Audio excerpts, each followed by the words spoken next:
बिस्मिल्लाहिर्रहमानिर्रहीम। अस्सलाम वालेकुम। आज 4 मार्च है और दिन है मंगल का। काशिफ अब्बासी साहब ऑफ एयर क्यों हुए, उसकी मुकम्मल तफसीलात सामने आ गई हैं और तफसीलात इस तरह से सामने आई जब ARY ने आज इस्टेब्लिशमेंट से माफ़ी मांग ली है। और वो माफ़ी किस तरह से मांगी वो पहले मैं आपको माफ़ी सुनाऊँगा, फिर मैंने जिस प्रोग्राम की माफ़ी मांगी गई वो प्रोग्राम जाके सुना है। और मैं आपको शुरू में ये बता दूं कि जो उसके इंट्रो के हवाले से बात की जा रही है कि काशिफ अब्बासी साहब ने जो इंट्रो दिया था, जो इब्तदाइया था, जो उन्होंने प्रोग्राम के आगाज़ में 3-4 मिनट गुफ्तगू की, मेरे ख़्याल में कि वो गुफ्तगू ज़्यादा डैमेजिंग नहीं थी। वो प्रोग्राम जो फैसल वाडा के साथ था, उस प्रोग्राम में आगे 8 से 10 ऐसी चीज़ें हैं जो बहुत खौफनाक थीं इस निज़ाम के लिए, इस निज़ाम को नंगा करने के लिए। और जिस तरह से एक्सपोज हुए फैसल वाडा, जो आपको पता ही है कि वो कौन है, क्या है।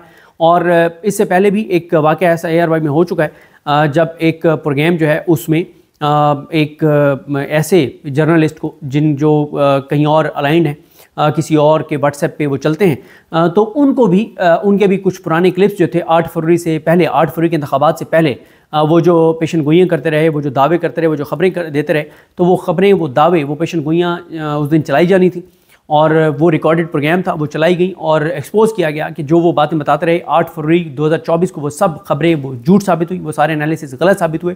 लेकिन वो प्रोग्राम भी नहीं चल सका था और बहुत इशू हुआ था।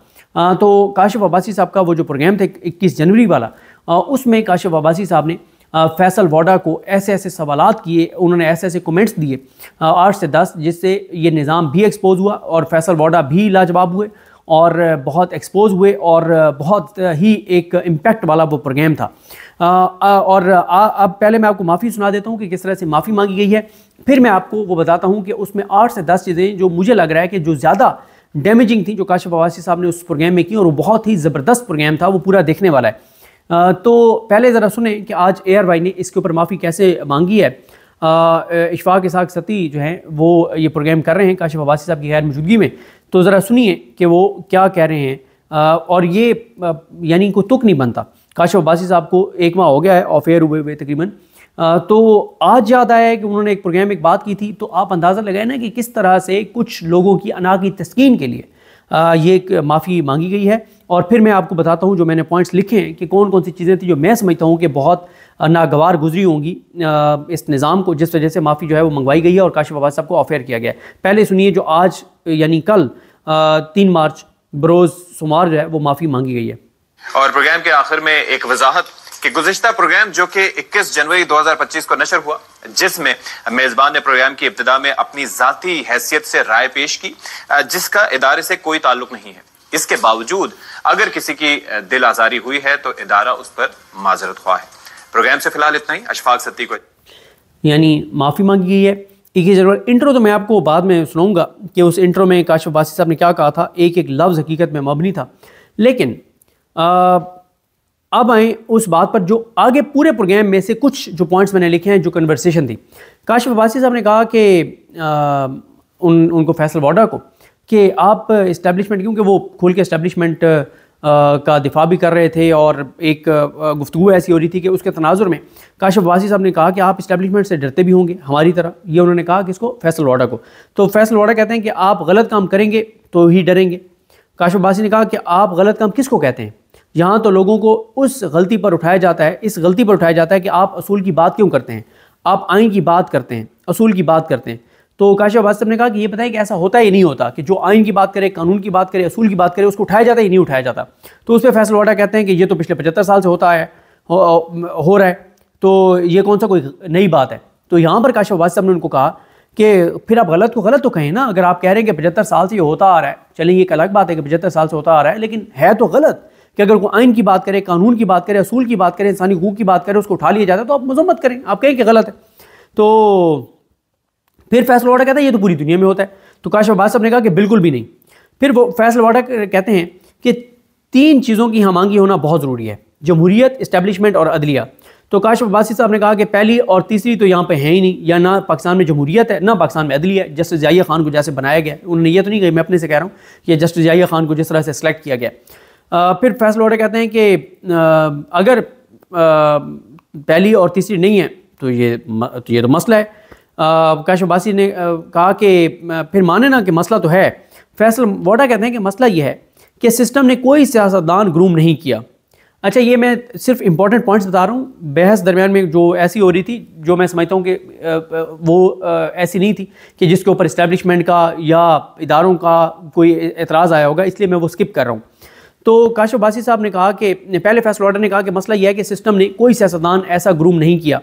तो काशिफ अब्बासी साहब ने कहा कि उन्होंने आइन पढ़ा, काशिफ अब्बासी साहब ने, कि आइन ये कहता है कि पाकिस्तान के लोग फैसला करेंगे कि पाकिस्तान में हुकूमत कौन होगी, और रियासत जो है वो लोगों के मुंतखब नुमाइंदों के ज़रिए चलेगी।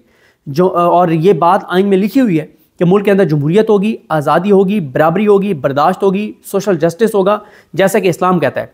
यहाँ पे फैसल वाडा कहते हैं कि ये जो भी चीज़ें हैं ये लिखत पढ़त की चीज़ें होती हैं, बस लिखत पढ़त की हद तक अच्छी लगती हैं, सिर्फ सुनने और पढ़ने की हद तक ये बातें होती हैं, वरना ये चीज़ें कहीं होती ही नहीं हैं, दुनिया में कहीं नहीं होती।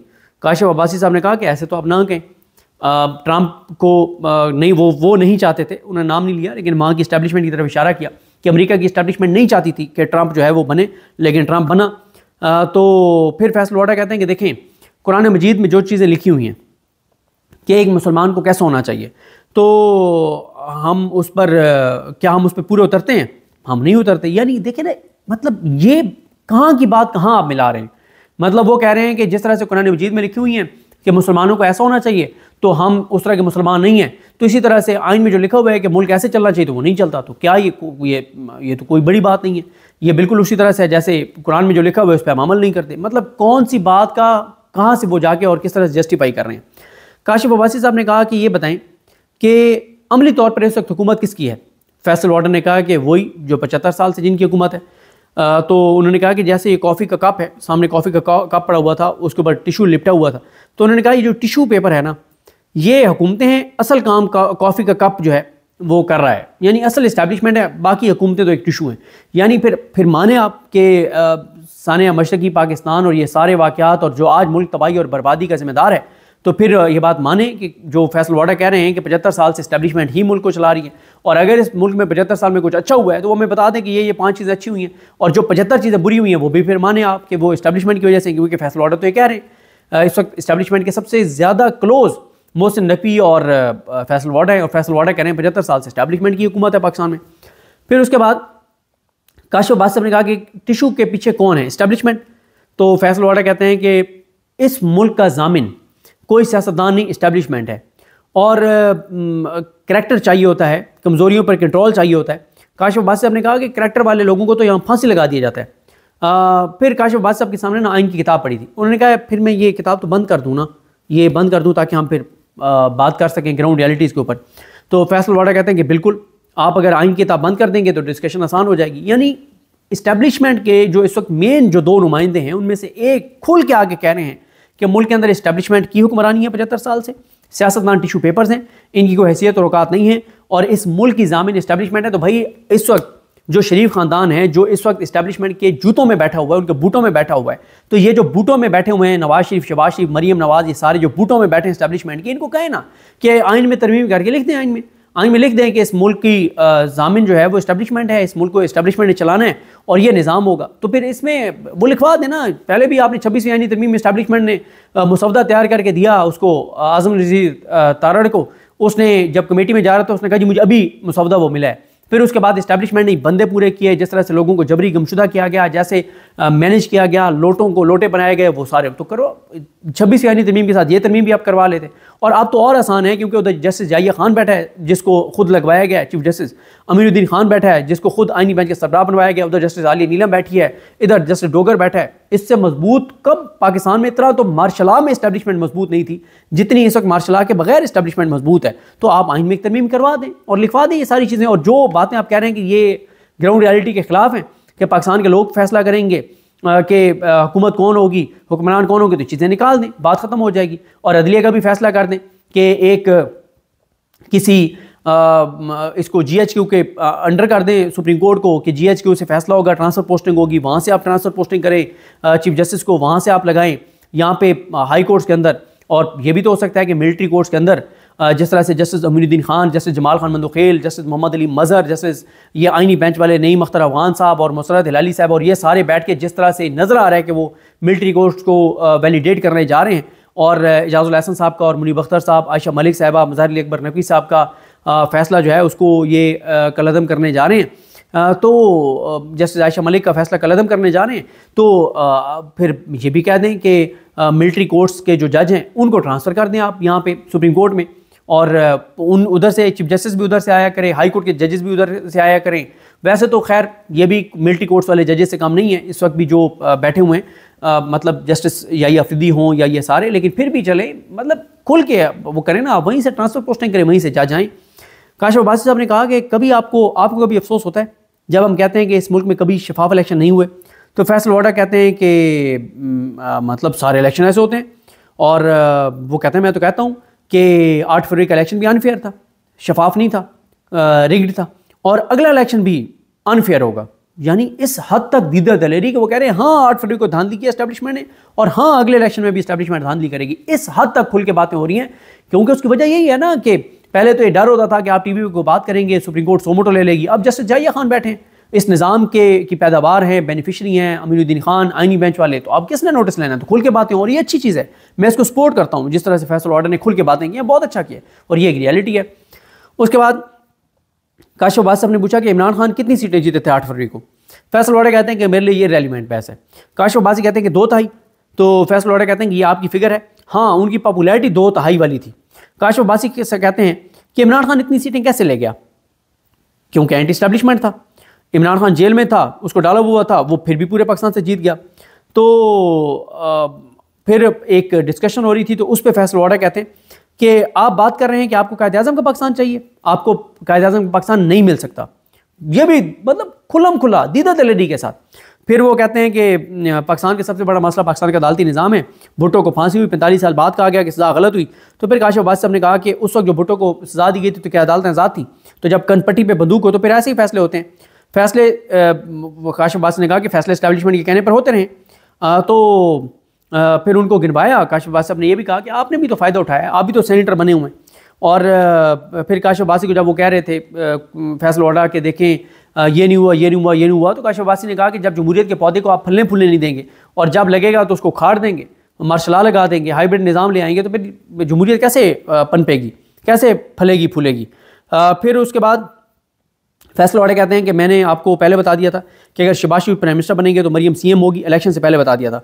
तो काशिफ अब्बासी साहब ने कहा कि मैंने आपको कहा था कि मियाँ साहब अकेले भी दौड़े तो दूसरे नंबर पर आएंगे 8 फरवरी के इलेक्शन में। तो फैसल वाडा कहते हैं कि मैंने कहा था कि चौथे नंबर पर आएंगे। तो काशिफ अब्बासी ने कहा कि ना मैंने कहा था कि दूसरे नंबर पर आएंगे, आपने कहा था चौथे नंबर पर आएंगे, ना मेरा दूसरा हुआ ना आपका चौथा हुआ, तो मियाँ नवाज शरीफ इलेक्शन में 8 फरवरी के इलेक्शन में तीसरे नंबर पर आए। काशिफ अब्बासी ने कहा कि ये जो शहबाज शरीफ को वज़ीर-ए-आज़म बनाया गया और मरियम नवाज़ को सीएम बनाया गया, तो क्या मियाँ साहब इस पर मियाँ नवाज शरीफ ऑन बोर्ड थे? तो फैसल वाडा कहते हैं कि होना पड़ता है जब आपके पास कोई चॉइस ना हो। काशिफ अब्बासी कहते हैं कि 8 फरवरी को किस वक्त एहसास हुआ कि मामलात हाथ से निकल गए हैं, पीटीआई जीत गई है, रिजल्ट बदलने होंगे। फिर उसके बाद काशिफ अब्बासी ने एक मौके पर यह भी कहा कि इस मुल्क की सिविल मिलिट्री ब्यूरोक्रेसी को ठीक करने की ज़रूरत है। काशिफ अब्बासी साहब ने पूछा फैसल वाडा से कि मियाँ शहबाज शरीफ जैसे वज़ीर-ए-आज़म कभी मिलेगा दोबारा जो किसी बात पर इनकार ना करते हों? तो उस पर उन्होंने अपना खैर जवाब दिया। उसने मैं तो सिर्फ वो काबिल एतराज़ मुमकिन तौर पर बातें हमको बता रहा हूँ जिन पर हुआ होगा। फैसल वाडा कहते हैं कि इस्टेब्लिशमेंट एक दीवार है। नहीं, काशिफ अब्बासी साहब ने कहा कि आपने कहा कि आर्मी चीफ रोनाल्डो हैं, तो क्या शहबाज शरीफ उनकी फ़ुटबॉल है? फिर फैसल वाडा कहते हैं कि इस्टेब्लिशमेंट एक दीवार है, आप उसे टकराएंगे तो आपका सर फट जाएगा, उनको कुछ नहीं होगा। तो फिर काशिफ अब्बासी साहब ने कहा कि फ़ौज का सियासी रोल नहीं होना चाहिए। फिर काशिफ अब्बासी साहब ने सवाल किया कि उस वक्त क्या चल रहा था नवंबर 2022 में जब आसिम मुनीर साहब आर्मी चीफ बने, तो उस पर उनके सवाल के जवाब में फैसल वाडा ने कहा कि जनरल बाजवा नहीं चाहते थे कि जनरल आसिम मुनीर जो हैं वो आर्मी चीफ बने। अब ज़रा जल्दी जल्दी मैं आपको इंट्रो सुना देता हूँ, जिस इंट्रो पे माफ़ी मांगी गई है। ये इंट्रो में भी इंसानी हकूक़ की पामालियों पे बात की गई है, आइन की पामाली पे बात की गई है, और बहुत ज़बरदस्त काशिफ अब्बासी साहब ने गुफ्तगू की है। ज़रा सुनिए इस इंट्रो की। लेकिन मेरा ख्याल है कि इस इंट्रो से ज़्यादा जो आगे सवाल थे जो मैंने आपको बताए वो ज़्यादा काबिल एतराज़ थे, जिसमें ये बात इस्टेब्लिश हुई कि 75 साल से इस्टेब्लिशमेंट ही, यानी इस्टेब्लिशमेंट के तर्जमान ये मान रहा है खुल्लम खुला कि इस्टेब्लिशमेंट ही 75 साल से हुक्मरानी कर रही है, इलेक्शन रिग्ड थे, आइंदा भी रिग्ड होंगे। नवाज शरीफ को लेट गया था, नवाज शरीफ डील करके उसने अपनी बेटी को चीफ मिनिस्टर बनवाया, भाई को बनवाया, और ये सारी बातें जो हैं जो आप और हम हर जगह बैठ के बात करते हैं, तो वो टीवी पे बैठ के इस्टेब्लिशमेंट के सबसे अहम स्पोक्स पर्सन ने इस बात का एतराफ़ किया और दीदा दलेरी से किया। कोई उनको डर नहीं है, इसलिए कि आप सारे इदारे इस वक्त कहाँ से चल रहे हैं वो आपके सामने। सुनिए ज़रा काशिफ अब्बासी साहब ने उस दिन इंटरव्यू में क्या कहा। अस्सलाम वालेकुम नाज़रीन, आप देख रहे हैं प्रोग्राम काशिफ अब्बासी के साथ। गुज़िश्ता हफ्ते कराची में पहली दस्तूर साज असेंबली के इजलास की याद में एक तकरीब खबर पढ़ रहा था अखबार में, मैंने ये खबर देखी। हमें पाकिस्तान में तख्तियां लगाने का शौक है, हम इवेंट्स क्रिएट करते रहते हैं, ये भी एक सही। बिलावल भुट्टो साहब ने वहाँ तख्ती लगाई, रिवायती तकरीर की, उसमें जमहूरियत, कुर्बानी, सियासी तारीख जैसी बहुत सी बातें की। पुराने वाक़यात की तख्तियां तो लगी हुई, लगती रहती हैं, सब लगाते हैं या उसको याद करते रहते हैं। क्यों ना इस मुल्क में नई तख्तियां लगाएं। जिस आइन पर फख्र करते हैं और फख्र कर रहे हैं, उस आइन के कत्ल की तख्ती भी लगनी चाहिए। उसका इफ्तिताह भी बिलावल भुट्टो साहब मुस्लिम लीग नून की क़यादत और दूसरी क़यादत के साथ मिलकर करें। इस मुल्क में आइन को तो दफन ही कर दिया गया है, इस कत्ल में सबका हाथ है। वो तमाम जो इस मुल्क के आइन के खिलाफ पिछले साल दिहाइयों से फैसले करते आ रहे हैं, ये सब पेश हैं।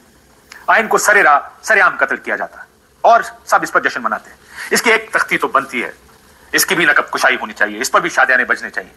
कैसे इसमें सब ने अपना किरदार अदा किया है। वैसे तो ट्रूथ कमीशन की बहुत बात हम सुनते हैं पाकिस्तान में, सच बोलना चाहिए, हो जाए एक सच्चा मुकालमा, क्या हुआ, किसने किया, कब किया। इस्टेब्लिशमेंट का किरदार तो दागदार है ही, सियासतदानों के जिस्म पर भी कपड़े नहीं है। जब आप आइन की बात करें, डील्स की बात करें, इस मुल्क में कानून की अमलदारी और आइन की अमलदारी की बात करें, इस ताकत की लड़ाई ने, जो पावर पॉलिटिक्स और पावर प्ले है, इस मुल्क का नुकसान सबसे ज्यादा किया है।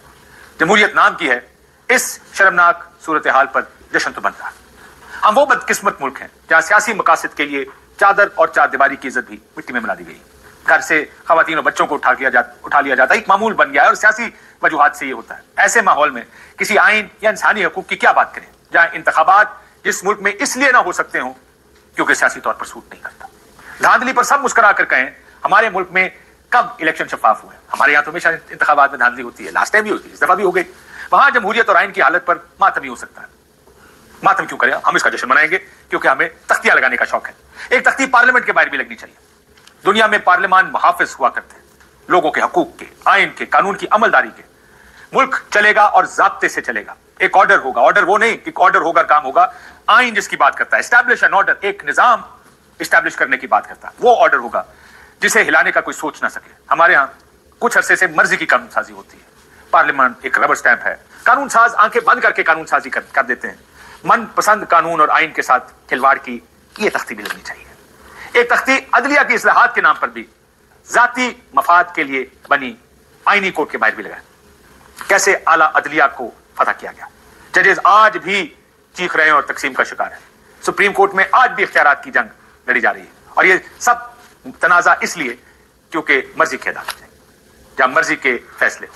तख्ती तो उसकी भी लगनी चाहिए और जश्न भी मनाना चाहिए। आखिर ये सारे हमारे अहम तरीन इदारे हैं। और आखिर में एक तख्ती उस हाइब्रिड निजाम की खुशी में भी लगाएं जो फाइनली 2018 से जब शुरू हुआ और अब मौजूदा हुकूमत तमाम इत्तेहादी मिलकर पहले इमरान खान साहब ने इसको कंधा दिया और अब ये सब कंधा दे रहे हैं। यहाँ सियासी पार्लिमानी निजाम की मजबूती की कोई परवाह नहीं। जमहूरियत अपना मुकदमा हार रही है। सियासतदान अपने इख्तियारात दूसरों के हवाले करके खुद अपने हाथ कटवा कर बैठे। कुर्बानी इक्तदार के लिए है ना कि अवाम के लिए। सफ में खड़े खड़े एक तख्ती इस पर भी लगा दें।